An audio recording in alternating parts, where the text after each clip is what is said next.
Good morning, ma'am.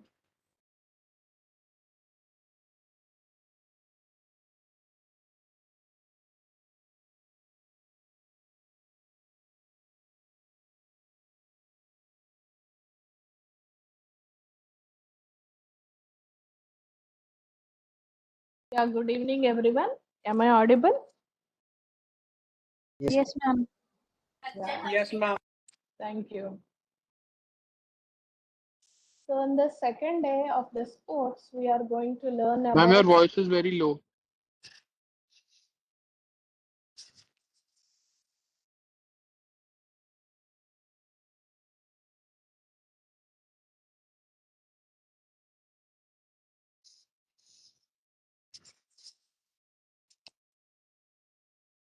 Hello?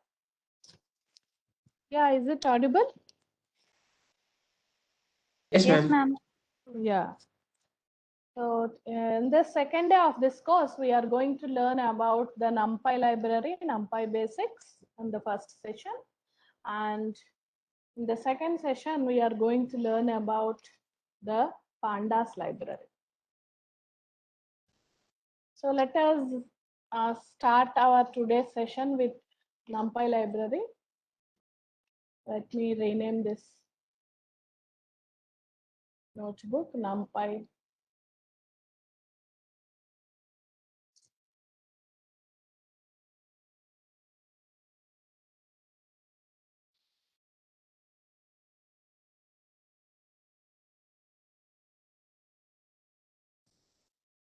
So in the yesterday's session, we have covered the basics of Python programming. We learned how to declare a variable and what are the other core data types. We learned about lists, tuples, dictionaries, sets. And then we learn the basic concepts of programming, like how to write conditional statements and how to write iterative statements. Let us learn some of the basic libraries that are available with Python today. We start with numerical Python called as NumPy library. Let us start this session with learning numerical Python library. So as the name suggests, the NumPy is the core library for scientific computing in Python. It provides a high-performance multi-dimensional array object and the tools for working with these arrays. So this NumPy library is basically designed in such a way that it is going to give you a multi-dimensional array object. So it can be a one-dimensional array object, it can be a two-dimensional array object, or three-dimensional, or any number of dimensions. Array objects can be created using NumPy library. So creating these arrays would be very convenient when you are doing programming, because compared to that of list, NumPy array will occupy less memory, and also the execution time for What is the NumPy meaning of library would. array? Array is a data structure where all the items of the array would be of same type. It is a homogeneous data structure where each item in the array will be stored in contiguous memory locations, and all the items of the array would be of same type. So this NumPy library is going to allow you to create such arrays. So it can be a one-dimensional array, means it is like a linear list, one element followed by other element. A two-dimensional array can, one example of two-dimensional array is an matrix. Matrix is a two-dimensional object. So you can create two-dimensional objects with NumPy libraries, and you can even create multi-dimensional objects, three-dimensional objects also using NumPy library. Let us start with how to create an NumPy array object. So to use the NumPy library, you have to use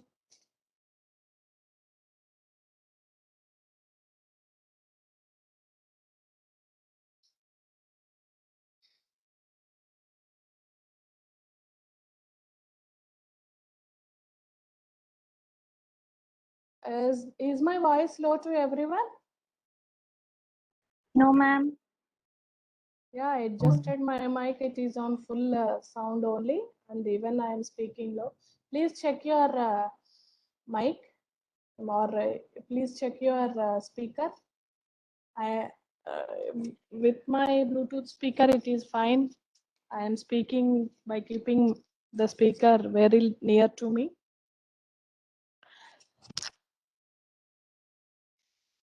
So to use the NumPy library, you have to use this statement, import NumPy as NP.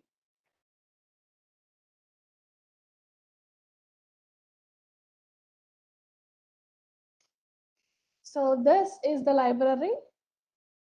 NumPy is the library, and you are creating an alias for this library using this statement as NP. From now, you can use any built-in functions, any objects that are available with this NumPy library using this alias created for this library. So instead of writing NumPy every time, I can use NP from now. This is a user-defined name. You can write any name here. NP is for convenience. Generally, NumPy library would be aliased with the name NP. N represents numerical, P represents Python. So run this statement.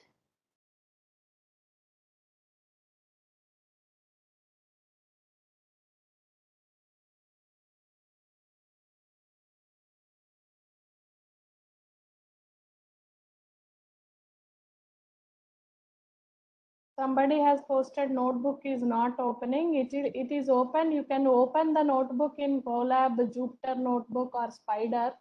Whatever I have shared .ipynb file, you can open directly. Open that notebook, upload that notebook to your Colab or Jupyter Note. You can open that notebook with Jupyter Notebook. .py file, why? Because I have shared, somebody will use VS Code or PyCharm or any other editor. For that reason, I have shared .py file. Both contains the same list of statements what we have done in the yesterday's session. Okay, this is the first statement to use the NumPy library.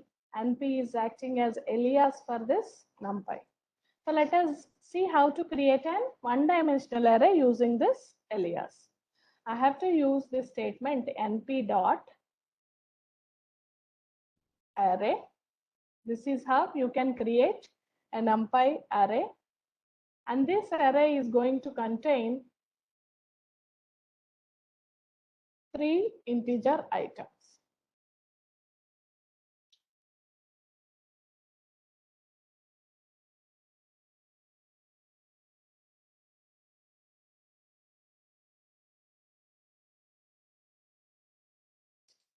Print this array. So this is an array.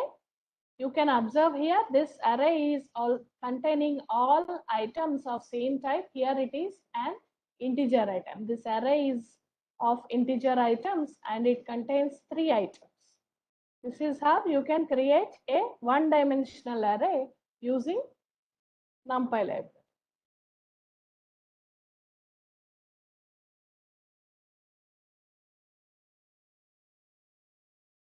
Let us see how to create a two-dimensional array. B is a two-dimensional array. So I'm creating a NumPy array, np.array. Two-dimensional arrays can be created by specifying the first row in first statement as first parameter and the second row as second parameter. So this is a matrix or two-dimensional array. You call all this array items are of integer type, and the first row, this represents the first row and this represents the second row. The first row contains 3 items and the second row contains 3 items. So what would be the dimensions for this two-dimensional array? The dimensions are, it accepts 2 dimensions, rows and columns. And what would be the shape of the array 2 rows and 3 columns. So 2 by 3 is the shape of this array. If there is some other row, third row. Suppose the third row is 1, 1, 1, 2. So this is the third row. This is also a two-dimensional array. The dimensions of this array is 2 and the shape of this array is 3 by 3. 3 rows and 3 columns. Suppose I include a fourth column. I have a fourth column like this. Here, the dimensions of the array is 2 and the shape of the array is 3 rows and 4 columns, 3 by 4. This is how you can create a dimensional array.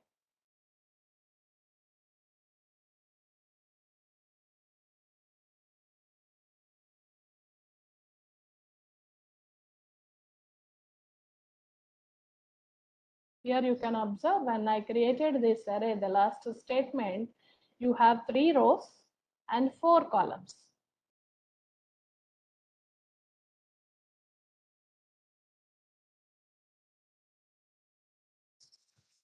So this is how you can create two-dimensional arrays using NumPy library. So let us understand few NumPy operations. What operations you can do on this NumPy arrays. So as I said you, we can find the dimension of the array. Using this operation, we have created two arrays. A is a one-dimensional array and B is a two-dimensional array. That is what we have created in the previous lines of code.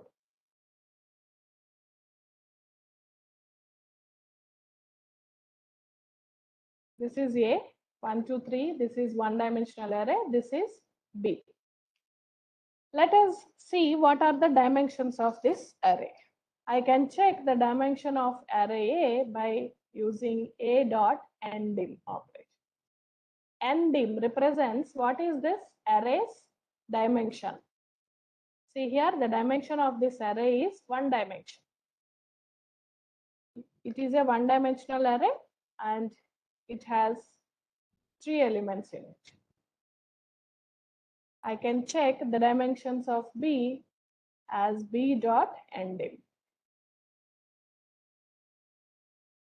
It will give you 2 because it contains rows and columns. This is a two-dimensional array. So ndim gives you the dimension of the array.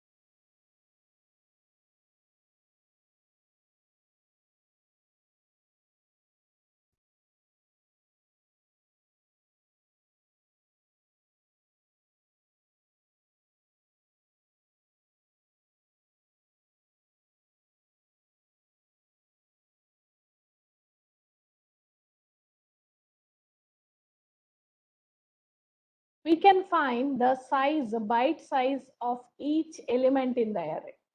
Let us understand what is byte size. Here it is 1, 2, 3 are the elements in this array A. We can find the size of each item in this array. Let us see this, how to find the size of each item using the operation item size. See, it is 8 because integer occupies 8 bytes of the memory.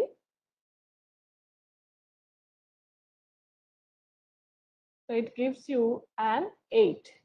You can check what is the data type you have used for this array using D type. So it will give you int 64. So because this is an integer, all items are integer and each integer is occupying 8 bytes of the memory, it is going to give you int 64. In some editors, it will give you int 32. You can check this dtype if your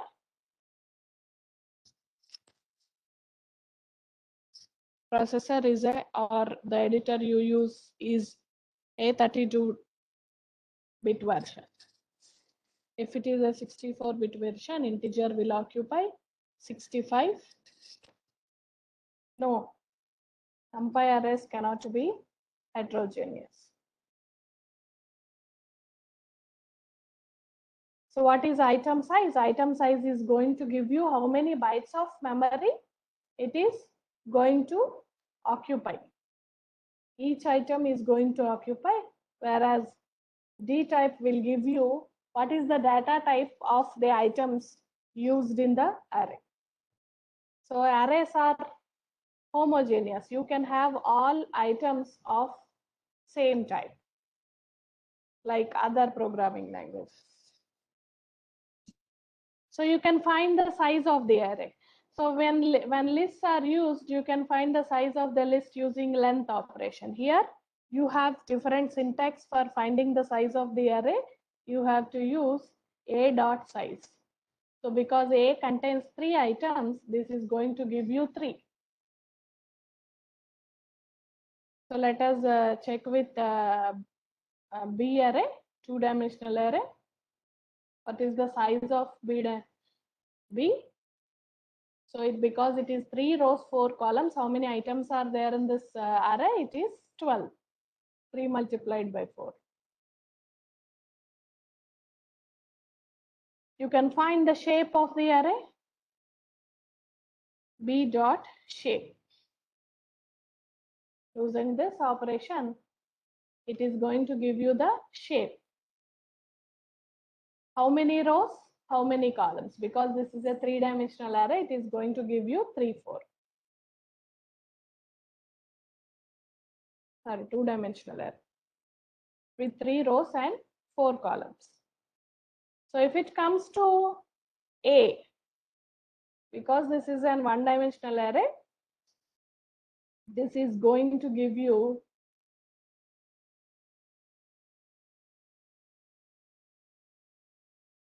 3 elements. So there are, this is a linear list. It is having only 1 dimension. So the second dimension is not mentioned here.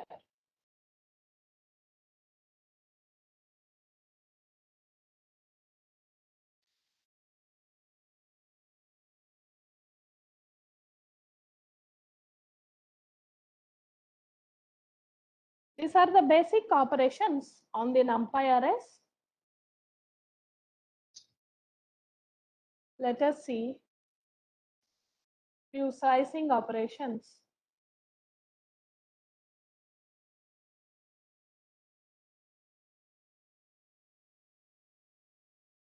NumPy arrays.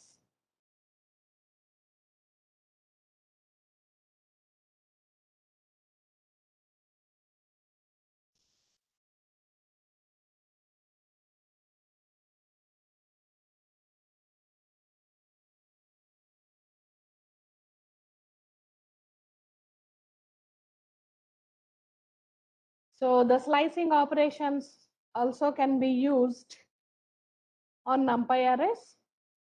So we have an array B. Let us do some slicing operation on this array B. This is the array we have created. So you can have indexing on this 2-dimensional array by using the indexing. The first subscript have the row number and the second subscript have the column number. Suppose I am printing B of 0, 2. So what is the value it is going to print? The 0th row, the row number 0. This is row number 1 and this is row number 2. And when it comes to columns, this is 141 is column 0, 251 is column 1, 362 is column 2 and 120 is column 3. So what does 0, 2, this subscript, this index gives?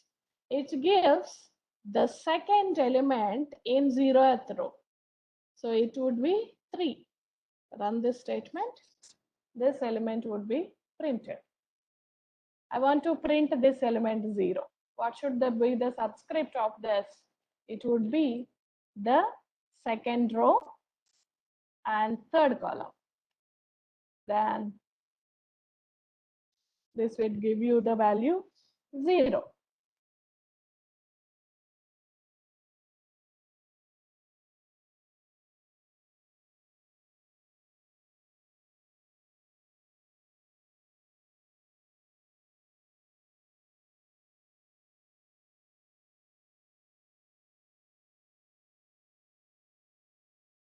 So I can even use the indexing operations what we have learned so far in the yesterday session on NumPy arrays also.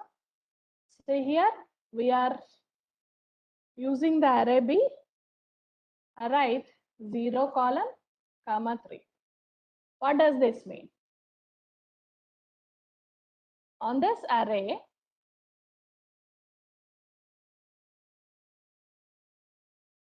you are irrespective of starting with row 0 and you are not specifying what is the row end.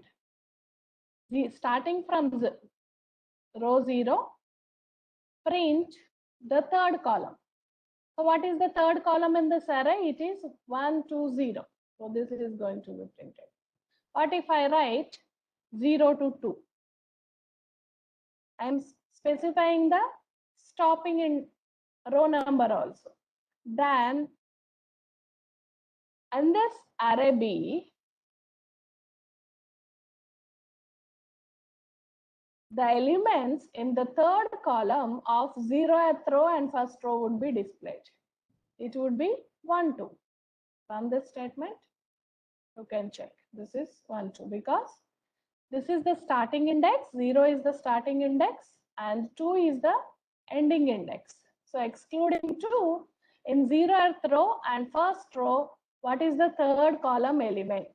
In 0th row, the third column element is 1 and first row, the third column element is 2. So this is going to give you 1, 2. This is how you can slice your array.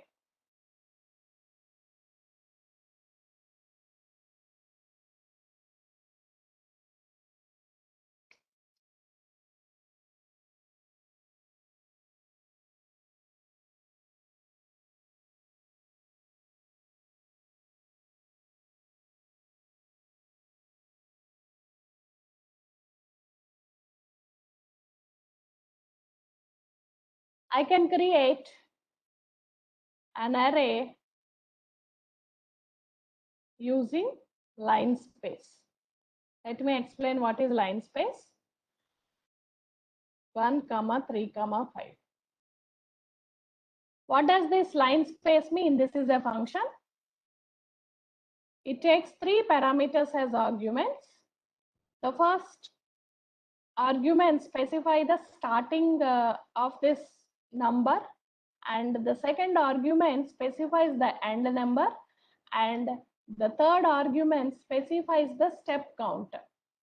So it gives 5 values between 1 to 3 that are equally spaced.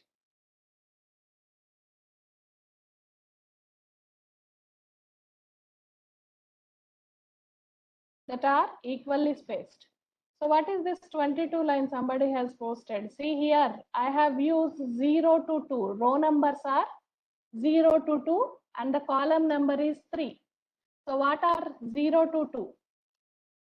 So when you specify, like in indexing operations, what we have seen in the yesterday's class, when you specify the indexing 0 to 2, the excluding 2, the 0th row and first row will be considered. The second row is not considered. So here 0th row is 1. First row is this one. Yes, this is 0th row and this is first row. So excluding second row, what is there in 0th row and first row in the third column element? As third column element, it is 1, 2. If I specify here the column element is 2, it would be 3, 6. So in 0th row and first row, what is the element in the second column? If I won't specify the stopping row, in all rows, what is the element in second column? 3, 6, 2 would be the answer. This is how you can slice NumPy arrays.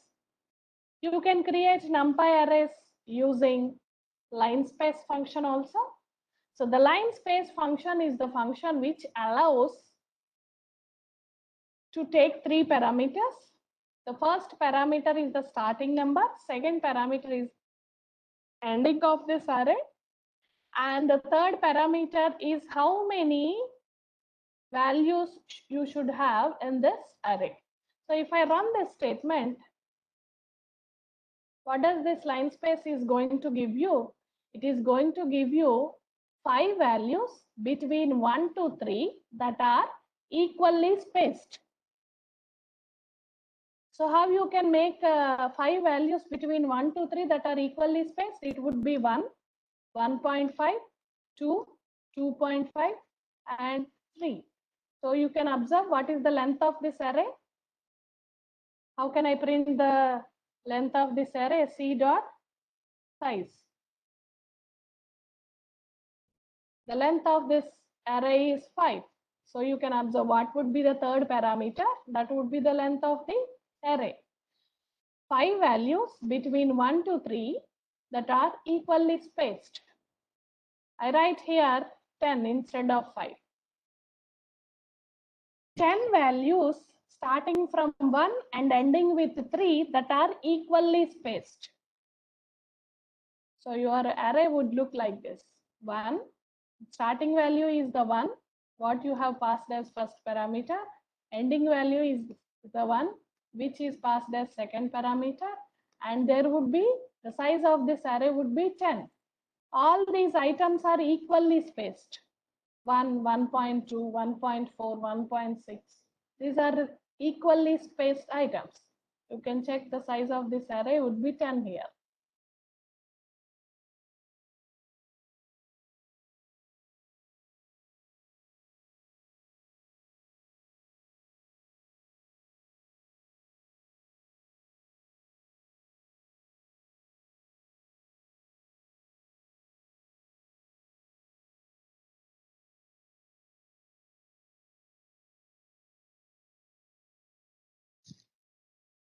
No, with line space function, the syntax of using line space function is this one only. It allows only 3 parameters.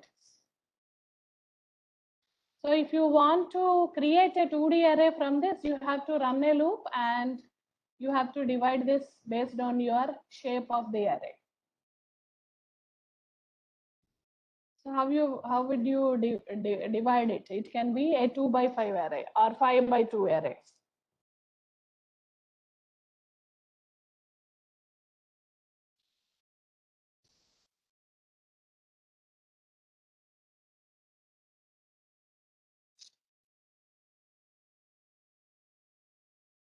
Yeah, I can print the maximum element in this array using this function. C dot max will give you the element in this array, maximum element that is in this array. Because we have created with this line space function, the last element would be the maximum array. Maximum element in the array, greatest element. You can find the least element in this array using min function.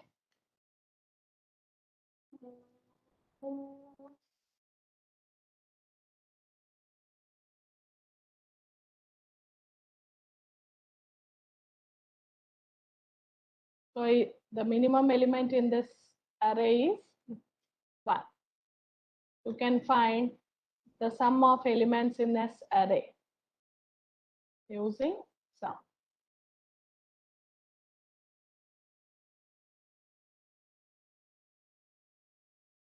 So the sum of the elements in the array C is 20.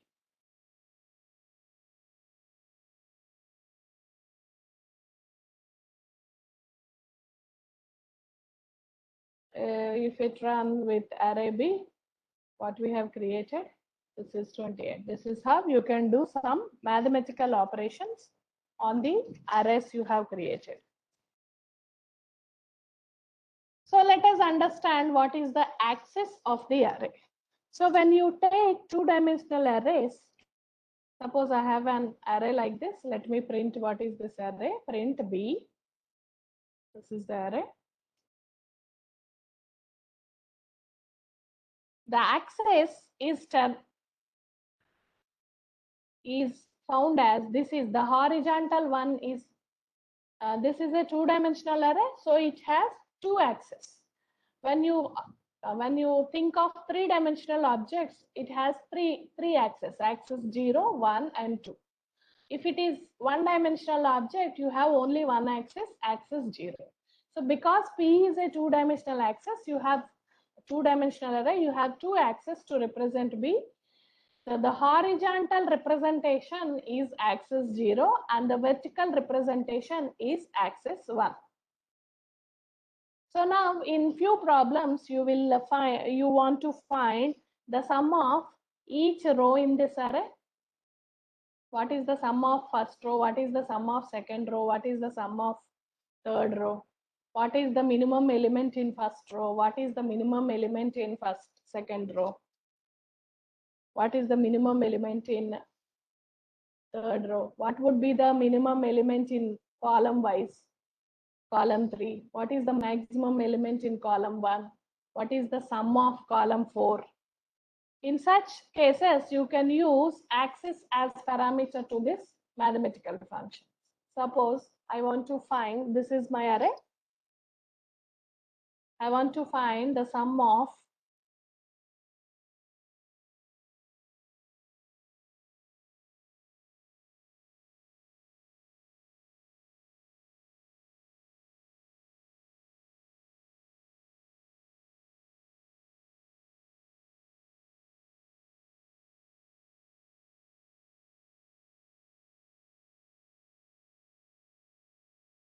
axis 0.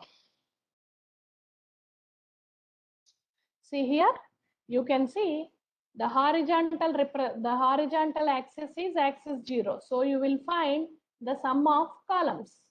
This is horizontal axis. So horizontal axis will find the sum of each column. 1 plus 4 plus 1 is 6. 2 plus 5 plus 1 is 8. 3 plus 6 plus 2 is 11. 1 plus 2 plus 0 is 3.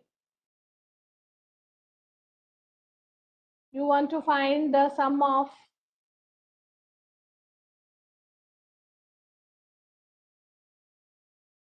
each rows. What would you specify? You specify the axis as 1.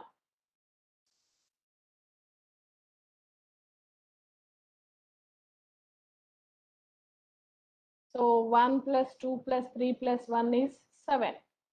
4 plus 5 plus 6 plus 2 is 17. 1 plus 1 plus 2 plus 0 is 4. So axis 1 will give you the sum of elements in each row.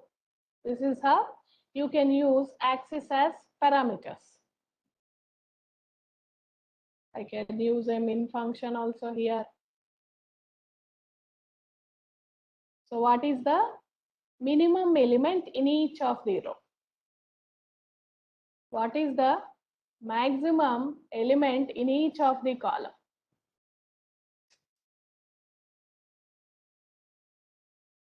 So you can use axis as parameters to the min, max and sum parameters.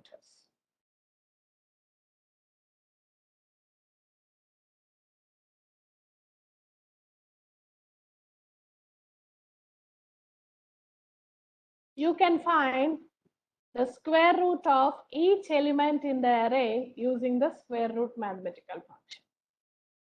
For calling the square root function, you have to use np dot square root and the array name as parameter.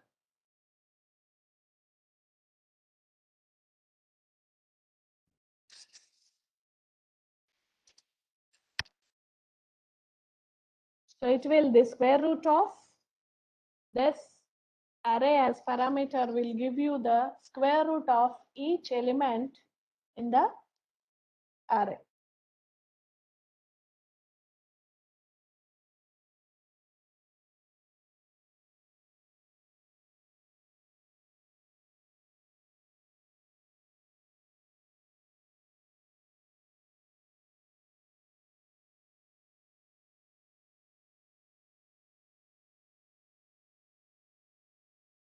So you can find the standard deviation of elements present in this array using standard deviation.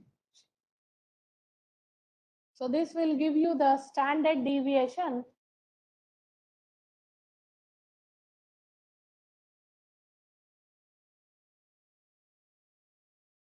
Yes, minimum in each row and maximum in each column. Whatever you specify the axis 0 is for columns, axis 1 is for rows. For each row, the minimum element is decided. So this is giving you, axis 0 is giving you the maximum of the elements in each column. So the standard deviation function can be used as np dot standard deviation, and you use the array name as parameter to this function. This will give you the standard deviation of the elements present in this array.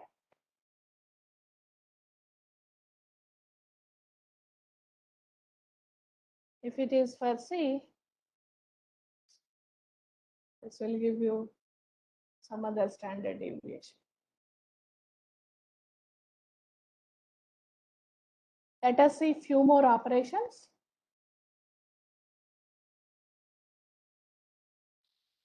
So you have two NumPy arrays. When you use a plus operation between two NumPy arrays, this is different, unlike lists. When you use a plus between two lists, it is going to concatenate two lists. Whereas when you use a plus between two NumPy arrays, this is going to do element by element addition. You have an array.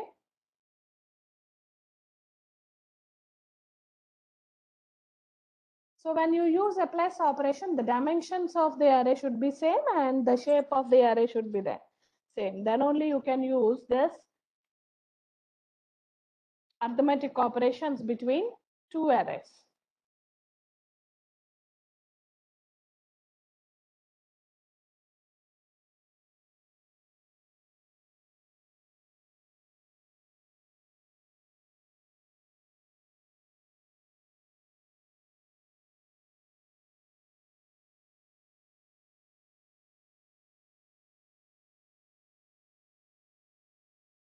So we are creating one array.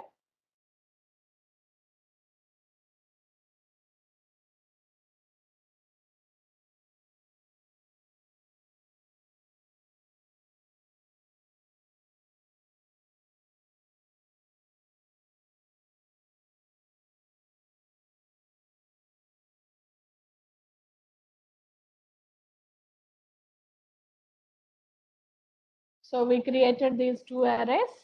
Both are of same dimension and same shape. It is having 2 rows and 3 columns. Then when we can use a plus operation, arithmetic operation between these two arrays.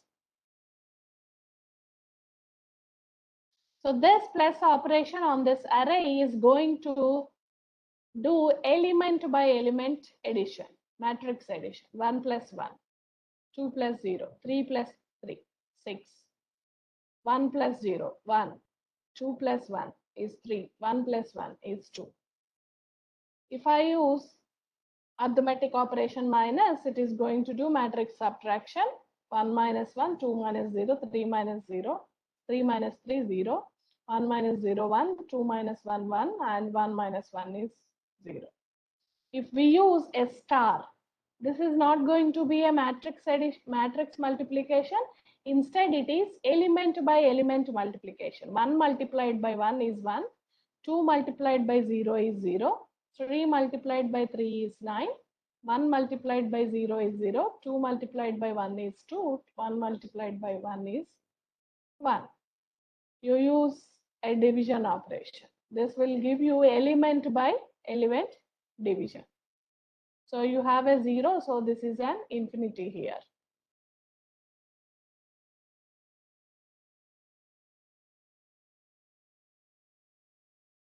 So what are the arithmetic operations can be used between the NumPy arrays of same shape.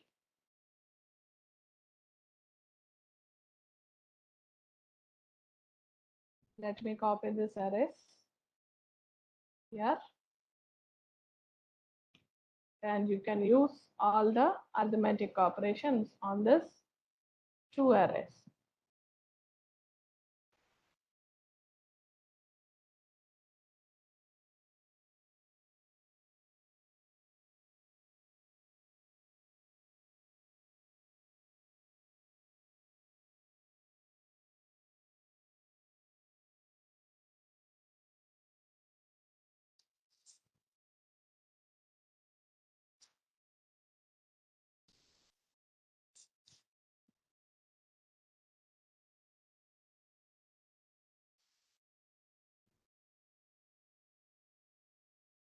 Now let us see how to concatenate two arrays. You have two arrays. So the two arrays are of same shape. Then you can concatenate the two arrays.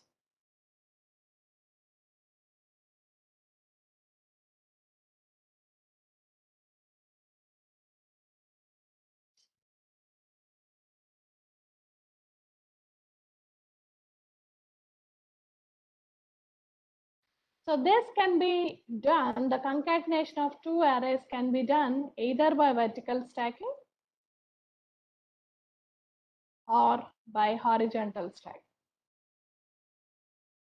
Let us understand the difference between these two.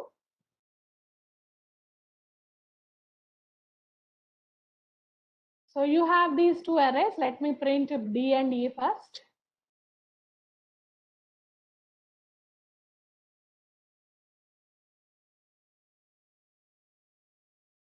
This is the first array, and it has 2 rows and 3 columns. This is the second array. It also have 2 rows and 3 columns. When I use a horizontal stacking means the first row in first array followed by first row in second array. This would be treated as concatenated first row. Means 1, 2, 3, 1, 0, 3 would be the first row in the resultant array. And 1, 2, 1, the second row, and the first matrix and the second row and the second matrix would be treated as second row in the resultant matrix. This is what we call it as horizontal stacking. Whereas when it comes to vertical stacking, it would be different, column by column. Like 1, 1, 1, 0 would be considered as the first column in the resultant matrix. 2, 2 and 0, 1 is considered as the second column in the resultant matrix. 3, 1 and 3, 1 is considered as the resultant matrix third column. Let us see this. Print np dot. To use horizontal stacking, you have to use the keyword hstack and pass the two arrays as parameters to this horizontal stacking function.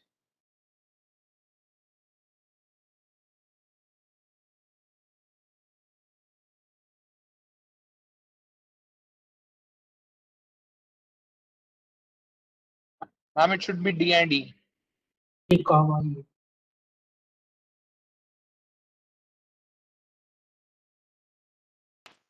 Yeah, there is no AB, right? Correct. D and E.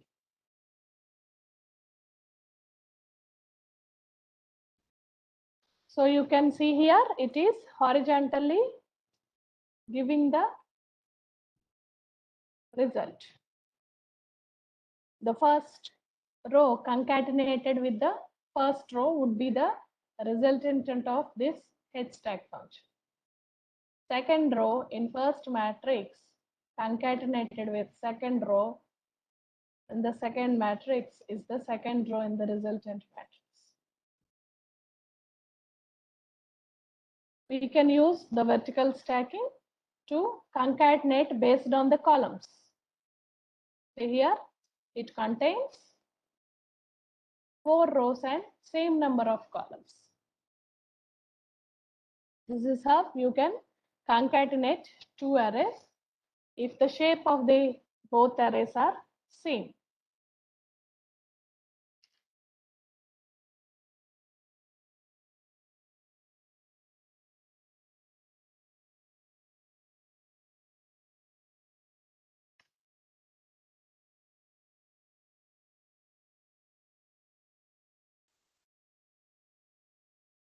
So this is the syntax you have to follow. Why two sets of brackets? The horizontal and vertical stacking syntax would follow the same thing.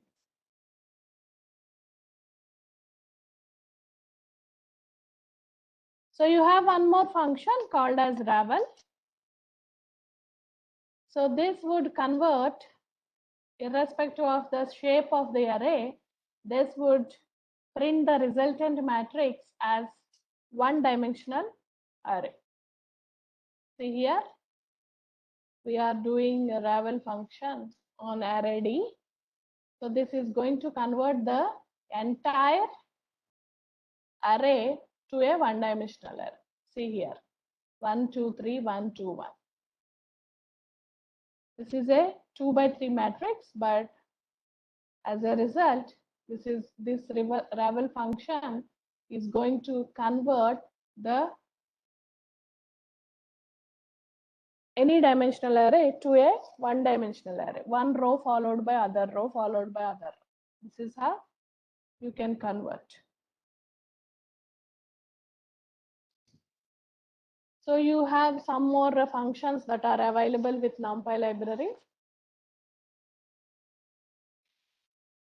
Let us do few more functions. Suppose you can create an NumPy array using a range function also. So when we have discussed the range function yesterday, you can create lists or something else using range. Range takes 3 parameters. When it comes to NumPy arrays, you have to use a range function. It does the same thing like range function, but when you are using with NumPy arrays, you have to use a range function. Suppose I am creating an array X with a range function. 0, 10, step count 3.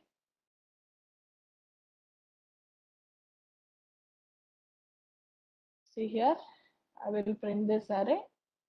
This array is going to be created starting with 0 as element, ending element would be 9, and the step count is 3. So 0 is first element, skip 1 and 2 because the step count is 2. Next element would be 3, next element would be 6, and next element would be 9, and next element would be 12, but the stopping limit is 10, excluding 10.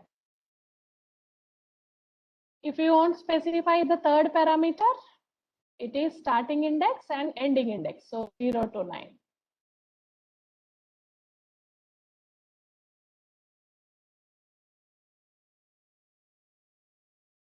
So we can specify the step.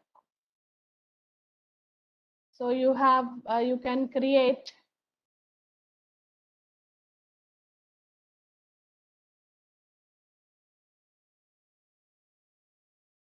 the NumPy array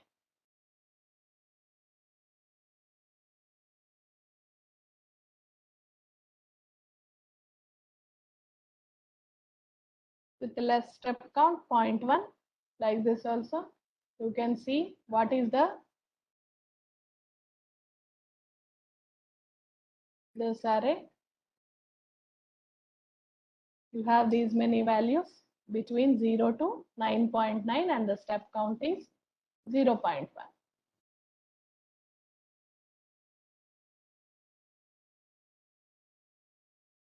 Line space is different and A range is different.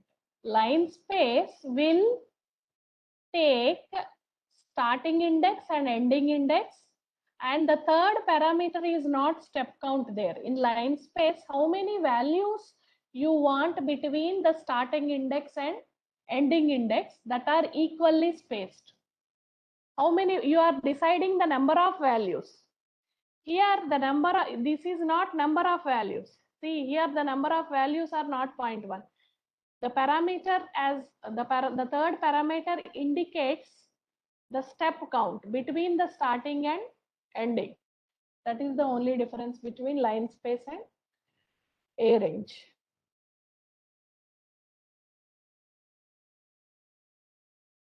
So let us use this x for plotting some sine function. So we know what is sine function. I can write a sine function on this array elements of x, sine of x, and let us print what is y.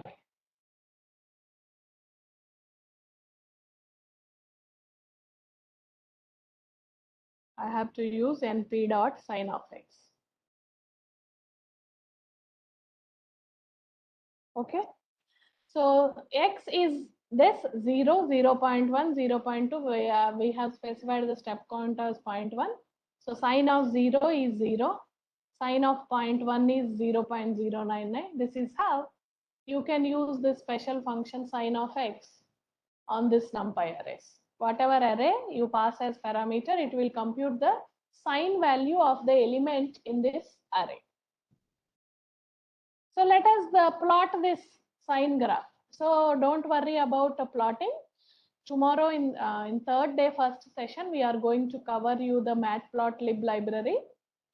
So for understanding purposes, I am using this library and plotting the sine graph, how the sine of x and y looks like. The sine of x, which is stored in array y, how this plot looks like. Let us use this MATLAB library here and let us plot this. Import matplotlib dot pyplot. When you want to plot some graphs, you have to import this library. This library has so many built-in functions which will plot your graphs. Whatever research you are doing, this library is used to plot the graphs. So you have to import this library into your program. So this is PLT is acting as alias to this library. Okay, we now using this library, we are plotting the sine and the graph, the sine value of x, which is stored in y.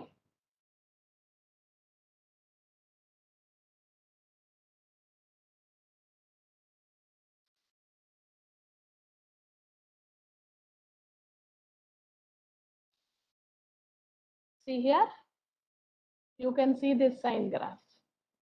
This element is x. On horizontal axis, x value starting from 0 to 10. On y-axis, vertical axis, you have the sine value of the x, sine of 0, 0, sine of 0.1, some value, sine of 0.2, sine of 0.3, till sine of 10. This is how you can show the sine graph. So this library is particularly used to plot such graphs. So this library functions, what are the available functions in this library is scheduled for tomorrow.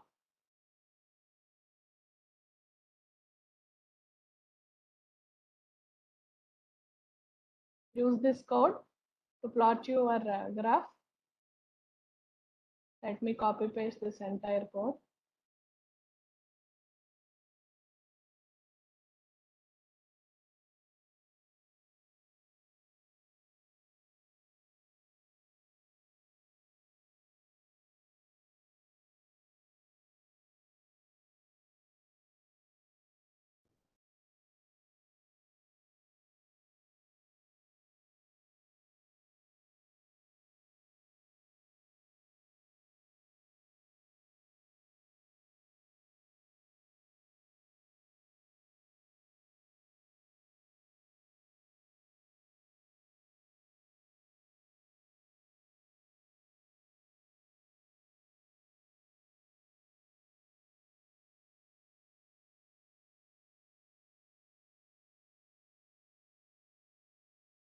Similarly, you can plot the cost graph. Let y be different thing.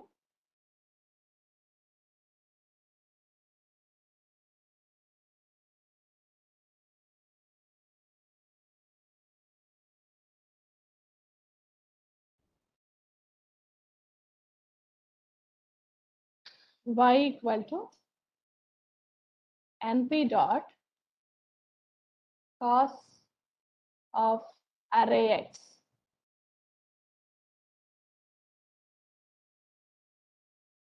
Print y. So this y array is going to take the cos value, what is there in x. Cos of 0 is 1, cos of 0.1 is 0.99, cos of 0.2 is 0.98, likewise.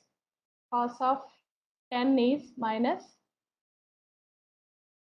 cos of 9.9 is minus 0.88. This is how your y value is calculated.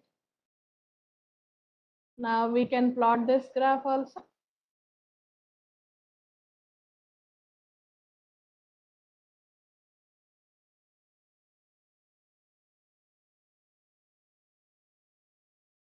Your cosine graph looks like this. Cos of 0 is 1, cos of your cosine function graph looks like this when your x is taken between 0 to 9.9.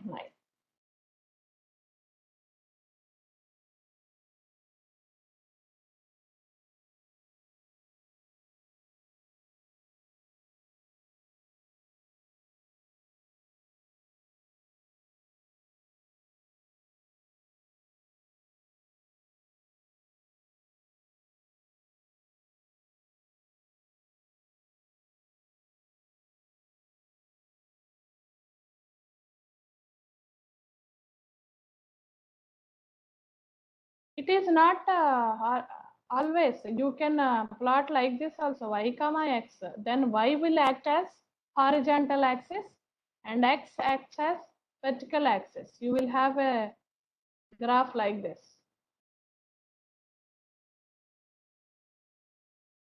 It is how you are passing parameters. Whatever you pass as first parameter will be taken on x-axis.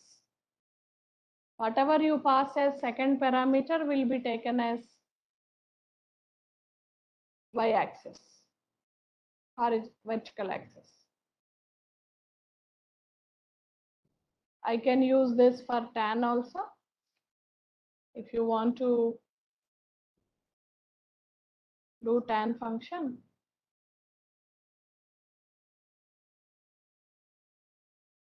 I write y equal to np dot tan of x.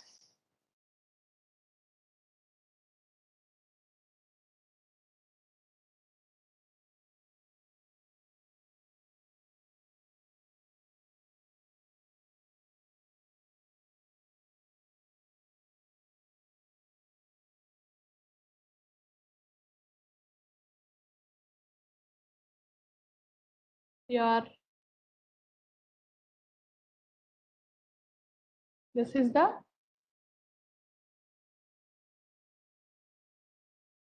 tan of x. when x starts with 0 till 9.9.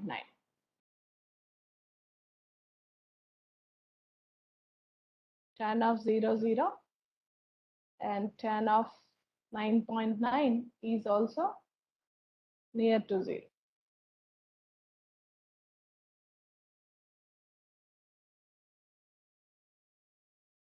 This is how you can use NumPy arrays, and you can pass this array to the special functions. If you want to find the sine function of some array items, and if you want to apply some cosine function or tan function on the array items, you can use this special function. So we can have the exponential function on this array also. Let us see what is array D.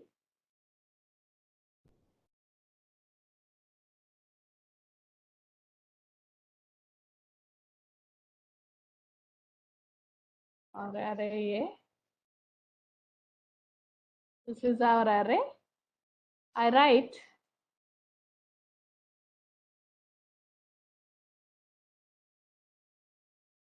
np dot exponentiation of A.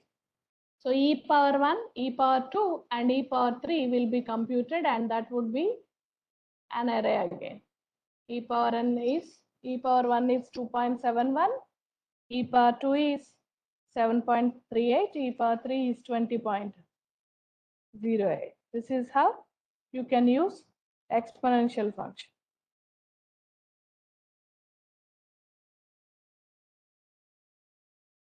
You can use logarithmic function.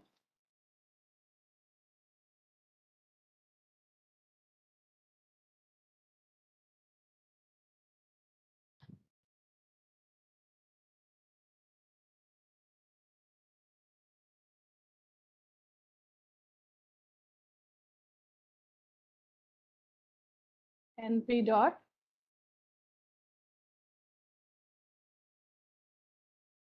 so this would be the natural log base e, log 1, log 2 and log 3. So if it is log base 10, you have to explicitly specify 10 here. There is a built-in function called as log 10, log base 10. This is your value. You can apply logarithmic function or exponential function on NumPy arrays, which will compute the exponential of each of the element in your array.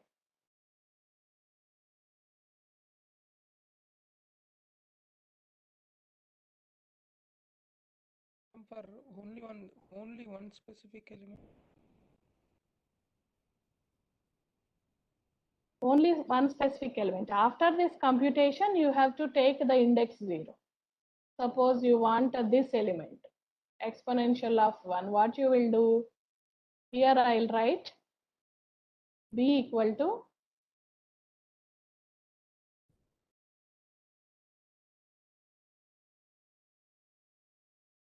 based on the index only you can do for any specific element.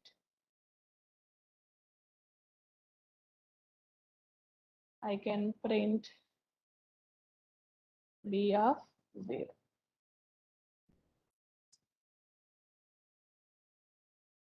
Or else here itself I can pass exponential of a of 0.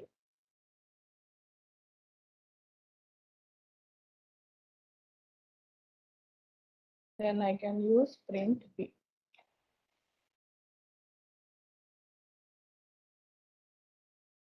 So for one specific element, you have to use indexing. Yes, this is how you can do. If it is two-dimensional array, you have to pass 0, 1, 1, 1, 2, 2 like this, two subscripts.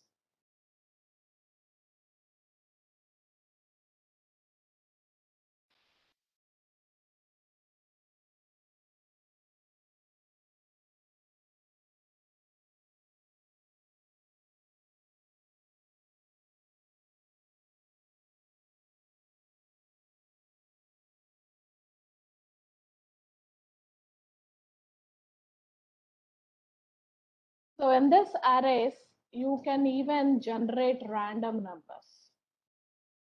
Let us see how to generate random number array. In few applications, you want to generate some random number array. I can create an array like this, np dot random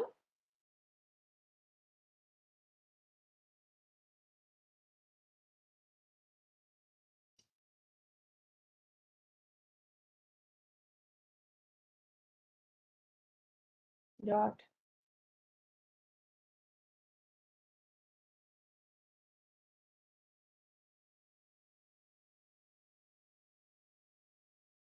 let me print this.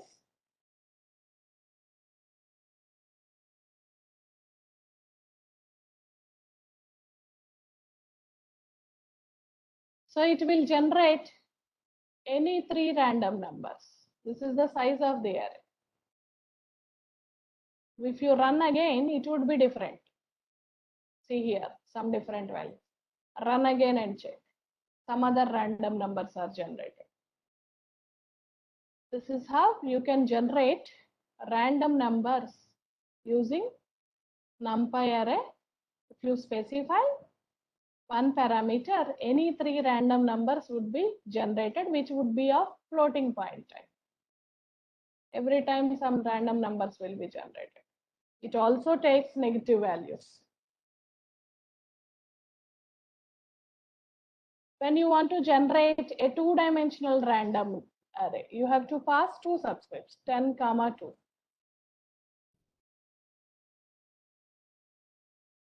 Some random numbers will be generated with 10 rows and 2 columns. This is how you can create array. This time the numbers will be different. Every time you run, it would be different.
Yes, we can specify positive numbers. There are different alternatives for this random numbers. This is only random n, which will generate both positive and negative integers also. Not integers, negative numbers also. We have many other variations for generation of random numbers.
So we have seen few operations on NumPy libraries. We will do more exercises. Let me send you few files on your mails. And Excuse me, ma'am. Yeah, Ma'am, can you show one multi-dimensional array? 3D arrays. Yes. We can do that. Let us complete two-dimensional objects. So we can create three-dimensional objects also with the NumPy library. I will show you that exercise also. Let me share few files with you. Give me a 2 minute. I will share two files with you in your mail IDs. You please download them and we can do some exercise on those files. One is Excel file and another is CSV file. That is just for representational purposes. I have created very small files and we can use that files for doing some exercises. Please check your mailbox and please download those files in your machine. Let me mail you.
Please, please send me your mail ID. I will send you here. Sian Kumari. Please check your spam folder also. I have sent it from NITW training.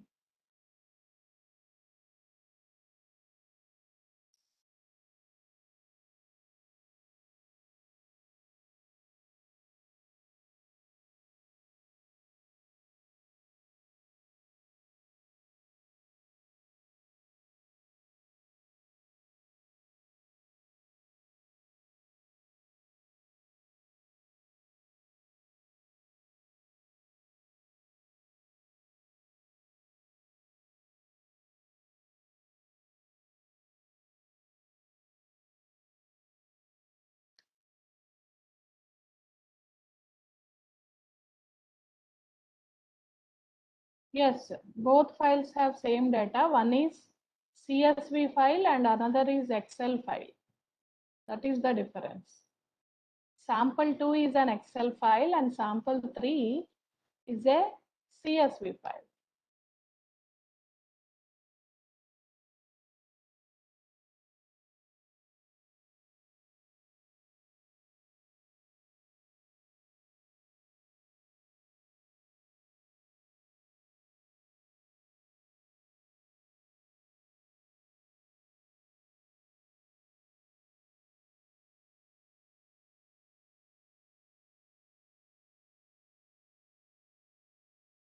Yeah, I have mailed you. So let us, somebody has asked how to declare three-dimensional arrays. This is the example where how you can create a three-dimensional array. You have to move on to multiple braces. So a three-dimensional array can be viewed as an array of three-dimensional objects. So it would be viewed as an array of few two-dimensional arrays. So when you are talking about three-dimensional array,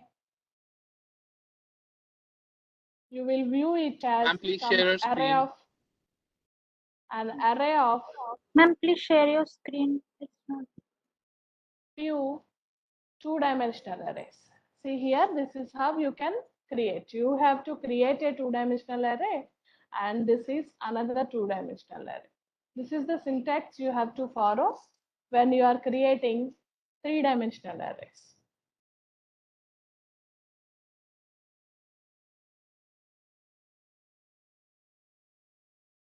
I will copy paste here.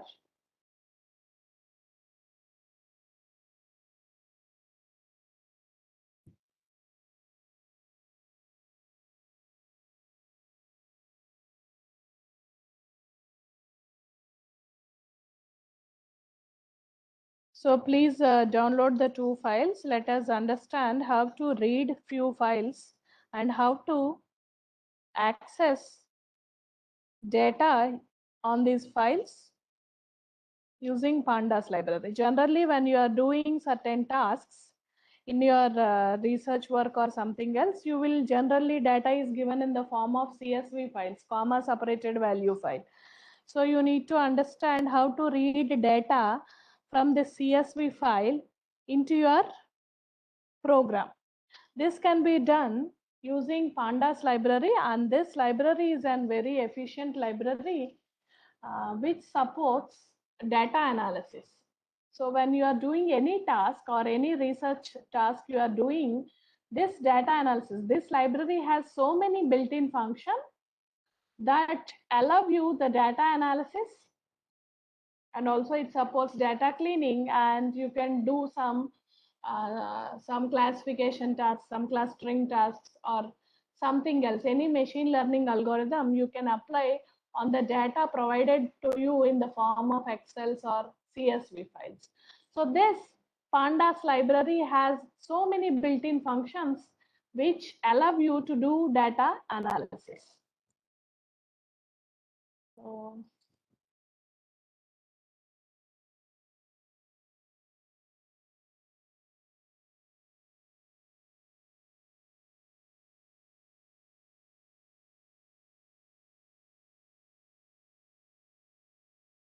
Okay, let's take a break of 5 minutes and come back again at 6:35 sharp. Let me take a water break and I'll come back by 5 minutes. Meanwhile, who did not? I have mailed you this Dharmendra Singh. I have mailed you separately. Please check your spam folder once. Ma'am, I have received an email that says delivery status notification failure. Oh, No. Yes, ma'am. Even I didn't get it the mail. so your mail also is bouncing. Can you give any other mail ID? Morning also I have shared recording with this uh, Yeah, mail yes, ID, ma'am. but that was bouncing back. Only for you it is happening. I don't Should know I why. send my mail ID once again, ma'am? Yeah. Please give me any other. Do you have any other mail ID? Yeah, I have one. So that should I share it in the chat box or somewhere else? Yeah, you can post me in WhatsApp also. I'll share you in this break period. Okay. Okay. But in the WhatsApp, there is like a you can you be a admin to be sent a message, right, ma'am? Yeah, you can reply me privately. Okay. Thank you.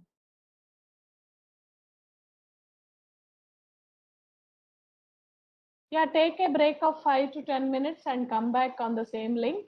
Meanwhile, I'll mail them the files.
Excuse me, ma'am. Yeah. I have sent my Did you? mail ID to your WhatsApp number. Can you check it, ma'am? Yeah. I sent a mail also. Please check refresh your mailbox. Yeah. Please check spam folder also. Thank you, ma'am. I got it. Yeah, maybe we are using some extra I in your mail ID. That's what a morning mail was also not sent. Can you send it me once again, ma'am? That morning mail which has bounced back. Yeah, I will send it again. Thank you, ma'am. So that was about the notebooks and recordings of yesterday's class. Yeah.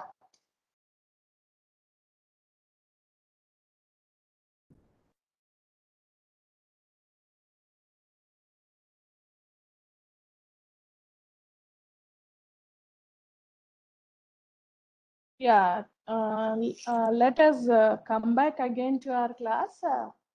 Now we are going to discuss about Pandas library, and I'm going to cover about what is series and what is data frame and how these are used to do some data analysis tasks.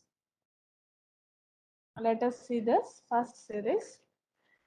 So M series, particularly, the data is represented as one-dimensional array. What you have seen in the NumPy library, this series also do the same task in Pandas library, and it has some different functions. So series is used in data analysis when your data is one-dimensional. Data is one-dimensional, you can use the series of Pandas library. So apart from NumPy arrays, how series would be different then? A series also has a separate thing called as index. When you create a one-dimensional array or one-dimensional series, we call them as series. This series would be implicitly having some index. Let us see this. What is this index?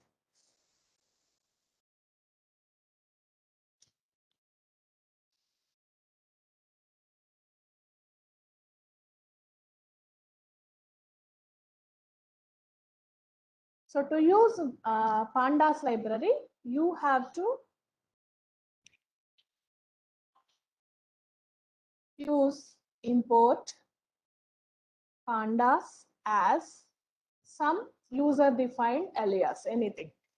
This PD is acts as alias for this pandas library. This statement you have to include to import pandas library to your program. Okay. So a series would contain, apart from the data, it also has index. So let us see how to create a series. A series can be created. Suppose you have a list like this, L, 10, 20, 30, 40. You can create a series from this list using the alias of the pandas, p dot series, and passing this list as parameter. Now run this. See here, this series is created using this list, and by default this series is represented in this tabular format with some index. Defaultly, the index starts with 0. This is the default index assigned to any series. So the data type of the items in the series is integer. I can create a series like this, pd dot series.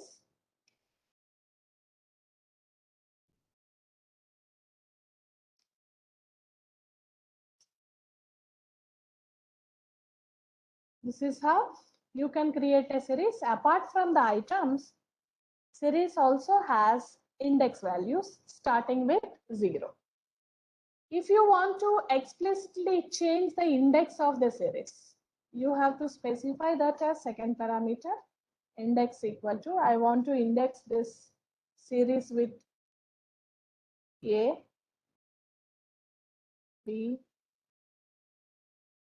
C instead of 0, 1, 2. This ABC acts as index for our series. Then I can do explicitly by changing the index as second parameter. I can use anything here. I want to index items using Roman numerals like this. I can do that.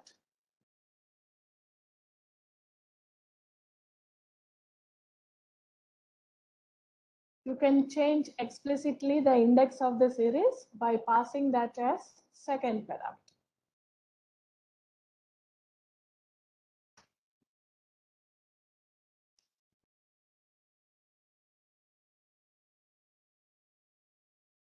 Let us do some exercises on series, how to generate series and how to do some mathematical operations on this series. To create an empty series, you have to use pd dot series. In series, S is capital. With small letter, it will not generate anything.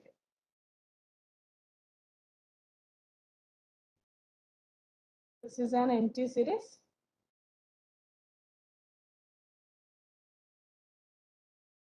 By default, the series will be created with floating point values.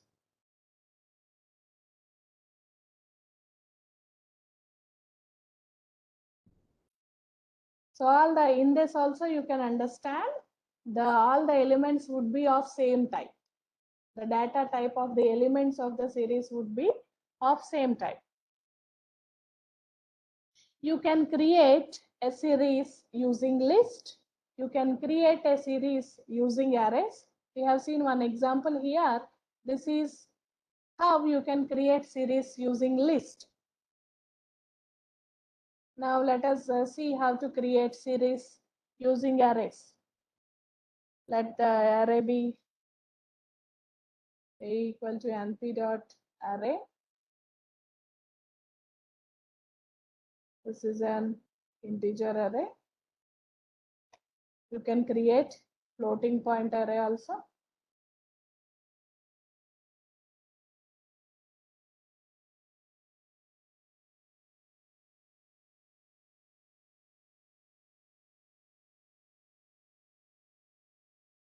This is our array. From this array, you can create a series like list.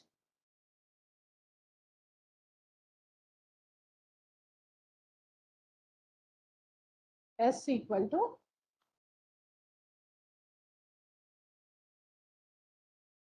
pd dot series. Pass this array as parameter. Now S is the series. By default, its index starts with 0. And these are the elements in the series.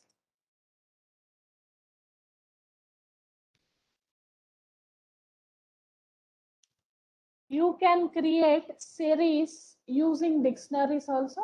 We have seen how to create series with lists, how to create series with arrays. And now let us see how to create series with dictionary. So dictionary has key value pairs, as we discussed in the previous classes yesterday. It has key value pairs. With this dictionary also you can create a series. Suppose you have a dictionary D with values and keys as follows. A is the key. Its value is 25. B is the key. Its value is 45. C is the key. Its value is 767. And I can create a series using this dictionary. Print, pd dot series, pass this dictionary as parameter, print the series. So when it comes to dictionary, this keys act as index in this series.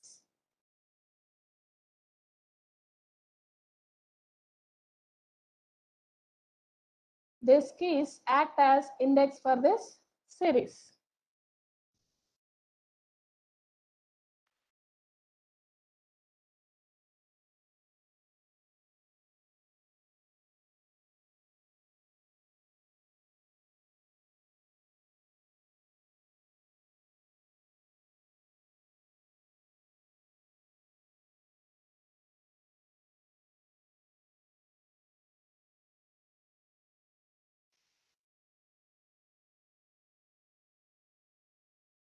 So a series can have many built-in functions or operations associated with it.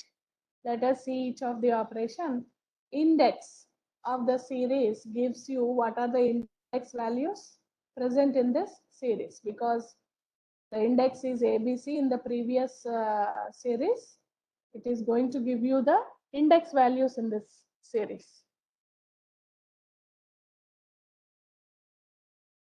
Array is a function which will return the series values as arrays. So the series values here are 25, 45, and 67. This is going to return a values in the series as an array object.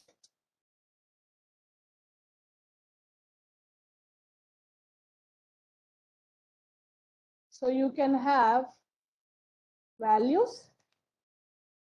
So this is also an returns the values of the series. What are the values present in the series, and what is the difference between s dot array and s dot values? This is going to return the value of the series as an array. Here also it is going to return the values in the series as an array object. You can specify explicitly the name for the series by taking the name as parameter. Suppose I am creating a series F with values 10, 20, 10, 20, 30, and I'm changing the index explicitly to 1, 2, 3. I can give a name to the series. Name equal to example. I'm giving the name of the series as example.